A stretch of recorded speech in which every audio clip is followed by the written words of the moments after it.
तो भाई बात ऐसी है, u1 की वैल्यू में मैं कैलकुलेट कर चुका हूँ, ठीक है ना। अब आगे की तरफ चलते हैं। एक पेज के ऊपर मैं u1 की वैल्यू लिखूंगा और इसको रिसेट करने की फिर से कोशिश करूंगा और यहाँ से रिजल्ट उठाऊंगा। मेरे पास u1 जो आ चुका है, u1 इज इक्वल टू निकला है अंडर द रूट, कितना निकला हुआ है भाई, n-1 है डिवाइडेड बाई n+1 है और इंटू u है। देखो आप, ये u1 की वैल्यू मैं कैलकुलेट कर चुका हूँ। नाउ इक्वेशन ऑफ मोशन फिर से उठा रहा हूँ और अगला रिजल्ट कैलकुलेट कर रहा हूँ। यही इक्वेशन उठा रहा हूँ मैं डाउनवर्ड मोशन का, जिसकी मेरे को ज़रूरत है। अगेन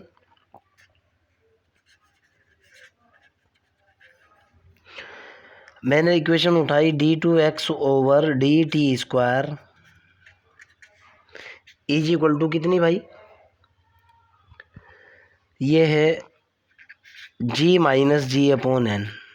थोड़ा सा इसको सॉल्व कर लूँ मैं। मेरे पास फार्मूला क्या होता है भाई, d2x ओवर dt² का फार्मूला होता है मेरे पास d2x ओवर dt² को लिख सकता हूँ मैं dv ओवर dt। मैंने इसको लिखा, ये हुआ मेरे पास dv ओवर dt, तो ये हुआ is equal to g common ले लिया मैंने, इसको थोड़ा सा सॉल्व किया। जी कॉमन लेने के बाद ये बचा मेरे पास n-1 अपॉन n। आप समझ सकते हो, जी कॉमन लेने के बाद ये आ जाएगा, ठीक है ना। अब अगर मैं इसमें से वेरिएबल सेपरेबल करता हूँ फिर से और इसका अगला रिजल्ट निकालने की कोशिश करता हूँ, तो देखता हूँ क्या होता है। डिफरेंशियल इक्वेशन है, इसमें वेरिएबल सेपरेबल का केस लगाऊंगा और मैं dt की वैल्यू निकालूंगा, dv की वैल्यू निकालूंगा। सबसे पहले मैं dv की बात करता हूँ। डायरेक्ट लिख रहा हूँ मैं, समझने की कोशिश करना। dt इज इक्वल टू जो हो जाएगा बेटा, वो होगा 1/g होगा और ये होगा n/n-1 होगा इंटू dv होगा।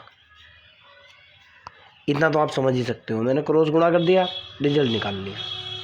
क्लियर है ना। अब फिर समझने की कोशिश करना भैया। पार्टिकल जो है ना, मैं डाउनवर्ड मोशन में हूँ। पार्टिकल जो है ना वो यहाँ से चल रहा है अब की बार, और पार्टिकल को यहाँ तक आना है। मान लिया यहाँ से यहाँ तक आने में टाइम मेरा t2 लगा, ओके। अगर मैं टोटल टाइम की बात करूँगा तो टोटल टाइम के लिए मेरे को इंटीग्रेट करना होगा। मैं यहाँ से पार्टिकल स्टार्ट हुआ और पार्टिकल t2 टाइम तक जितना भी चला वो तो आएगा t और इंटू dt तो होएगा ये, इज इक्वल टू पार्टिकल यहाँ से चला है, इधर है v, ओके। पार्टिकल मेरा यहाँ से चला है ना, यहाँ से चला है, यहाँ तो v की वैल्यू 0 होगी, क्लियर। और जाहिर सी बात है पार्टिकल यहाँ जब इस पॉइंट से निकलेगा, इसके ऊपर कोई ना कोई वेलोसिटी होगी।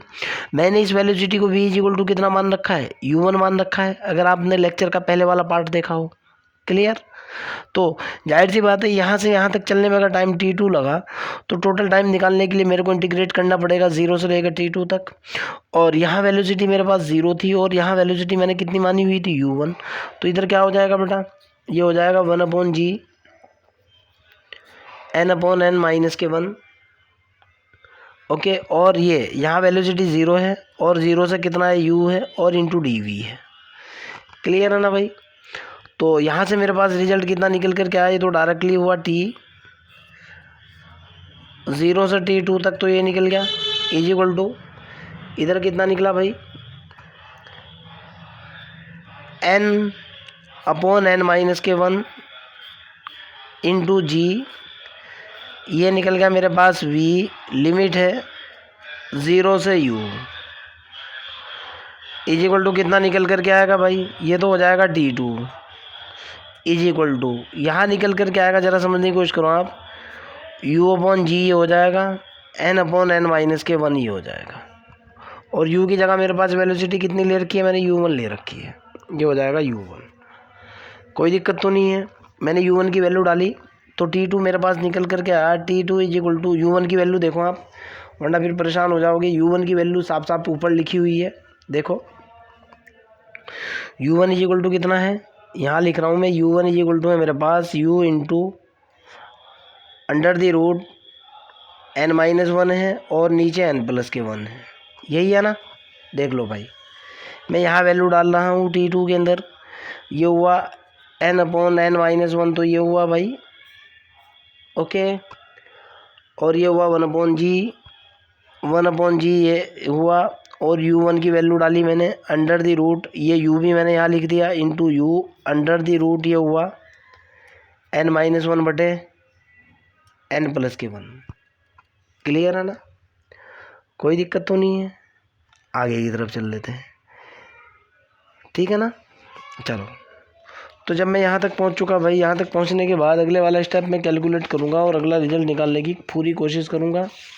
देखता हूँ क्या आता है मेरे पास। T2 कितना है मेरे पास भाई, T2 जो निकल कर के आया, T2 निकला मेरे पास U/G, तो ये हुआ, ये कैंसिल आउट हो जाएगा, आप खुद भी समझ सकते हो। ठीक है ना,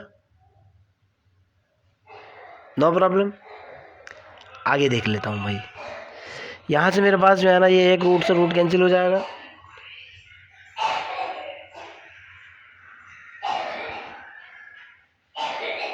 बचेगा भाई ऊपर एक तो बचेगा n बटे एक रूट से रूट कैंसिल होने के बाद अंडर दी रूट कितना होगा, n-1 होगा, और गुणा में कितना हो जाएगा, गुणा अंडर दी रूट n+1 होगा। ज़रा समझने की कोशिश करो आप, क्लियर है ना।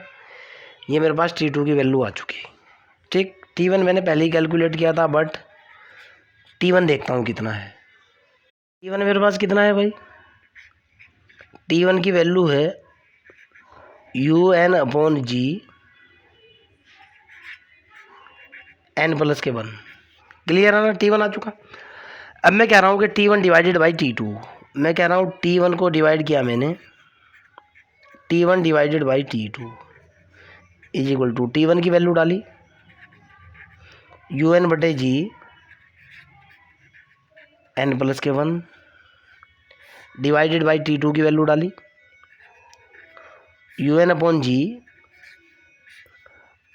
अंडर द रूट n-1, और रूट के अंदर ही n+1। जी से जी कैंसिल, UN से UN कैंसिल, कट गया ना।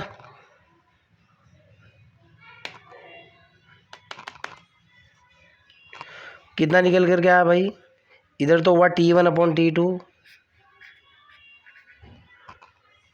इज इक्वल टू, कितना निकला ये, अंडर द रूट n-1, और ये हुआ n+1 बटे n+1। तो जाहिर सी बात है यहाँ से T1/T2 की वैल्यू निकल करके आएगी, T1/T2 इज इक्वल टू, इसको देखो क्या लिख सकता हूँ, अंडर द रूट n-1 गुणा अंडर द रूट n+1 बटे, इसको लिख सकता हूँ अंडर द रूट n+1 गुणा अंडर द रूट n+1, इसको लिख सकता हूँ ना।